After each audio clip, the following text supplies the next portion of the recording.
All right, today's DLO is I will solve two-step equations in word problem format. We're working on page 23 through 27 in our A2 packet, and we're only going to be doing every other odd together. So we're going to do number 1, skip 5, do number 9, skip 13, do number 9, skip 11, so on and so forth. So for the first problem, if we look at number 1, it says you had $22 to spend on 4 raffle tickets.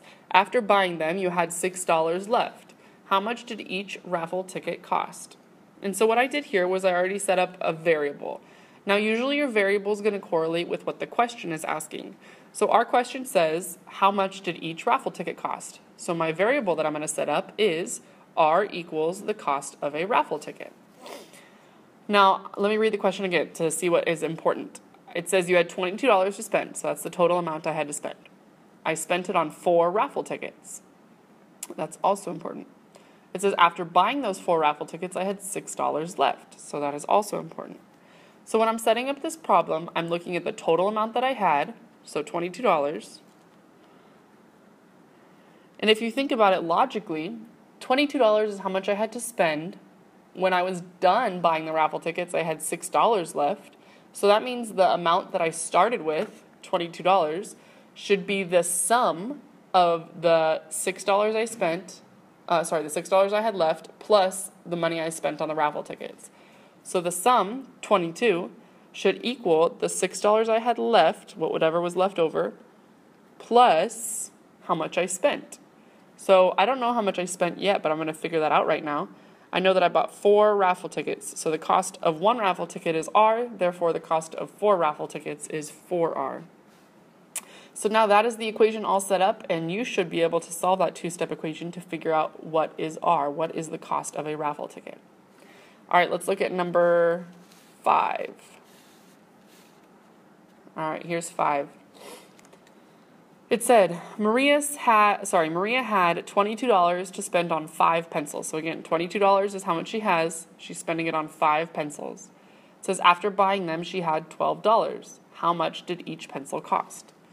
So again, let's set up number 5. Let's set up a variable. It says how much did each pencil cost? So I'm going to say P equals the cost of a pencil. And this problem now is very, very similar to the one we just completed. She had $22 to spend total, which is actually exactly how much we had last time. She had $12 left over, so the total amount that she had should equal the amount she had left over plus how much she spent. And again, the cost of 1 pencil would be P, but the cost of 5 pencils, like it says up here, she bought 5 pencils. The cost of 5 pencils would be 5P. And there's that equation. You can go ahead and solve for P to figure out what is the cost of 1 pencil. All right, so we're done with 1, we're done with 5. Let's move on to number 9. Let me see, where's 9? Here it is.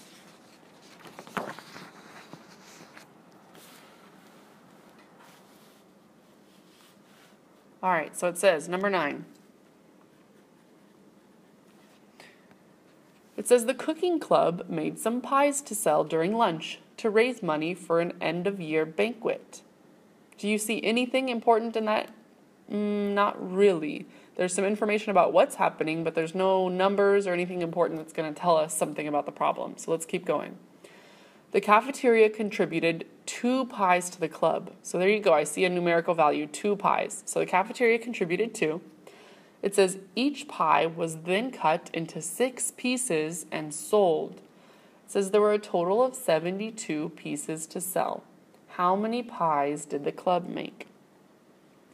All right, so let's underline some of this important information. It says that the cooking club made some pies, but we don't know how many pies they made. So that's the question down here. How many pies did the club make? So I'm going to define my variable P as the number of pies the club made. Move this over a little so we have some room. All right, the number of pies that the club made. Now, let me underline the important information here. The cafeteria contributed 2 pies. All right, The club did not make those pies, the cafeteria made those pies, but they gave them to the club in order to sell. It says each pie was cut into six pieces, and sold. There were a total of 72 pieces to sell. So whenever you see that total or however much you have in total, that's always the other side of the equal sign.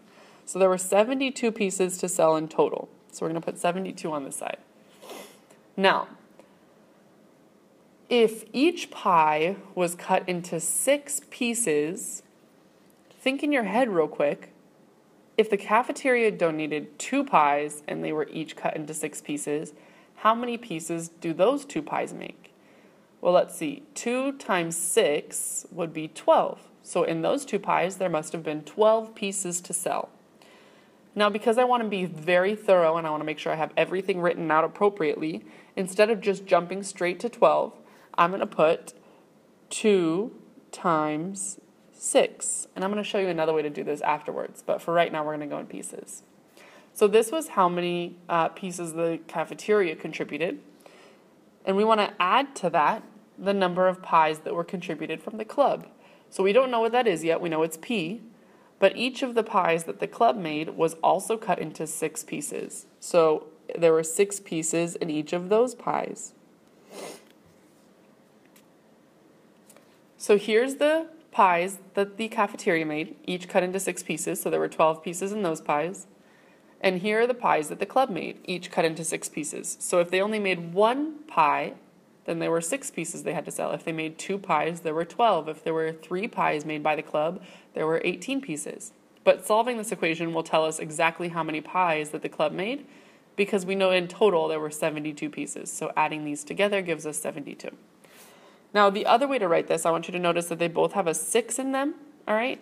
That's because we can factor out that 6, just like this, and we can distribute it, or use the distributive property to distribute that back in. Now let's try and understand what this means. This piece tells us how many pieces the pies were cut into.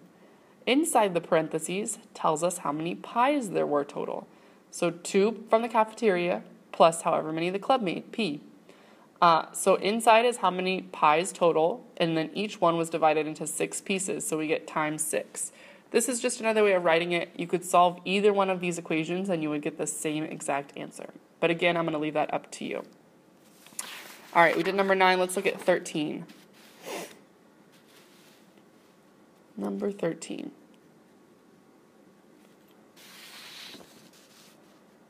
Okay, this is a short one, but it doesn't mean that it's easy. Let's read it. It says, how old am I if 400 reduced by 2 times my age is 232? So there's a bunch of math lingo here that we need to understand. It says, how old am I if 400 reduced by, we need to talk about what reduced by means, 2 times, what does times mean? My age is 232. So first, let's define our variable. I'm going to let A equal my age, so that when we solve this equation for A, it tells us exactly how old I am. This is the key word, and I like to look for this word in problems first because it tells you kind of where the problem revolves around. So when I see that word is, the first thing you should think of when it says is some number or is this, the first thing you should always think of is an equal sign. So I'm going to have something over here on the left-hand side of my equation equals 232. So automatically I know where that 232 goes because it's right here behind is. So all of this stuff, whatever that means, is 232 means that it equals 232. So it says, how old am I if 400 reduced by? Well, what's another way of saying reduced by?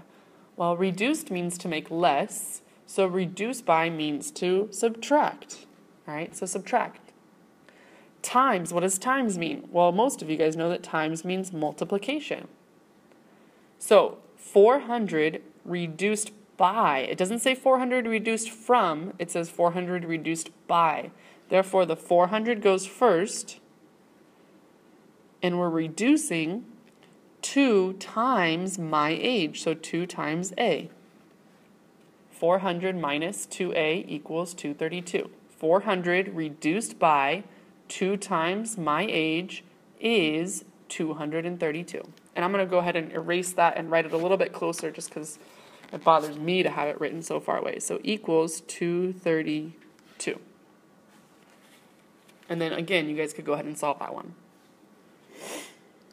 All right, 4 down. We probably won't get through all of these, but let's do at least 2 or 3 more. So that was 13. Let's look at 17.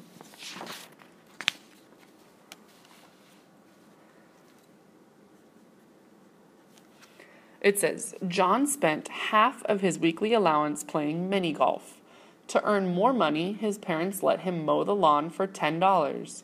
What is his weekly allowance if he ended with $13? All right, so let's underline what's important. John spent half of his weekly allowance playing mini golf. Half doesn't look like a number because it's not written as a number, but it is. Half is just 1 divided by 2, 1/2. It says he spent half of his weekly allowance playing mini golf.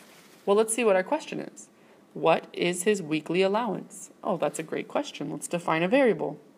A equals the weekly allowance.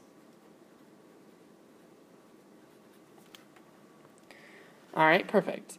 So John spent half of his weekly allowance playing mini golf. Okay. To earn more money, his parents let him mow the lawn for $10. So he got a plus 10 right there because his parents let him mow the lawn. It says, what is his weekly allowance if he ended? Again, that's kind of like a total. Kind of like in the first couple problems, they had $22 to spend, or there were 72 pieces total, or it said is 232. In this one, it says he ended with $13. So we know 13 is the end amount. So whatever we put on this side of the equation, it should all simplify to 13. Excuse me.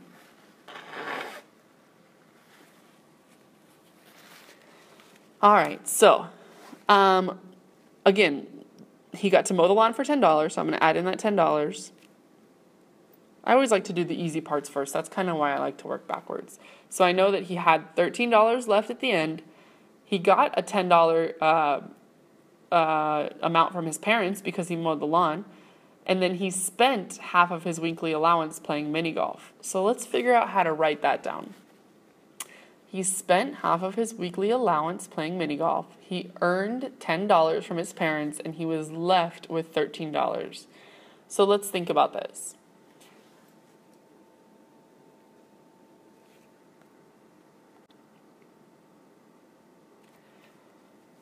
We have to add in half of his weekly allowance. So half of A. So let's think about this. Let's say that he got $10 per week. If he spent half of that on mini golf, that means he spent $5 and he had $5 left. And he also mowed the lawn for $10. So 5 plus 10 is 15. But that's not how much he had left. So his allowance must not be $10. But I'm going to let you guys solve this equation to figure out how much his allowance is. But this is how you set it up. He had 13 left. He got 10 from mowing the lawn, and he spent half of his weekly allowance already, so he only has half of it left. So that's how you got that 1/2 A. All right, let's look at number 21.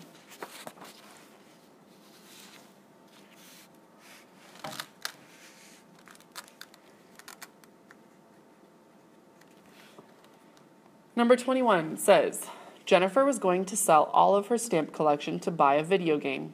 After selling half of them, she changed her mind. Then she bought 4 more. How many did she start with if she has 26 now? So it says, how many did she start with? Well, what's that asking about? We're talking about stamps, right? So I'm going to let our variable be S, and S is going to be how many stamps she started with. So how many stamps she started with. Let me put this over here.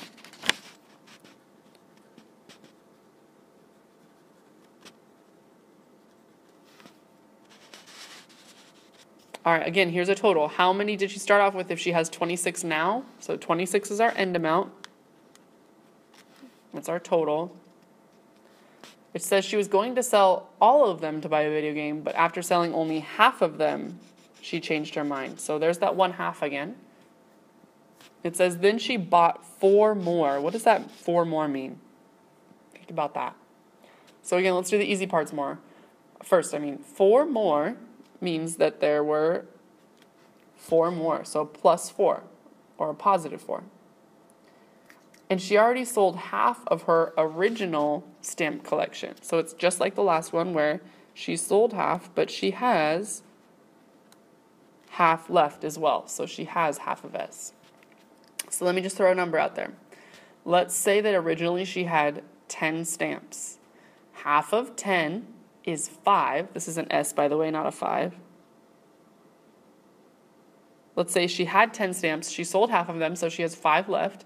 And then she bought 4 more. That would be 9. But she was supposed to have 26 at the end. So again, S can't be 10, but I'm going to let you figure out what S actually is. All right, this is the last one we're going to do together. Number 25. It says, let me move this over a little so we can see. Adam spent half of his weekly allowance buying pizza. To earn more money, his parents let him wash the car for $5. What is his weekly allowance if he ended with $13? This is very, very, very similar to number 17, so I'm even going to define the same variable. A equals weekly allowance. It says he had $13 at the end, so that would be 13 total. His parents let him wash the car for $5, so he got an additional $5 from that. But he spent half of his weekly allowance buying pizza. So again, let's try to decipher this. He had $13 left, which means after he got the $5 for washing the car, and after he spent half of his allowance on pizza, he should have added up to 13. So let's say that his weekly allowance was, 10. Half of 10 is 5. So if he spent $5 buying pizza, he would have had $5 left. Plus the $5 he got from washing the car would have been $10. But he ended up with 13. So again, his allowance won't be 10, but I'll let you figure out exactly what it is. 29 is the last one, but we're not going to do it because it's very, very similar to one that we did already. If you look back at number 9, you should be pretty set on how to do number 29 as well. So I'm going to stop us there. For today's homework, all you have to do is copy down these notes and make sure they're in your notebook. And then tomorrow during class, we're going to go ahead and start solving some of these problems and then do a few more problems together as well.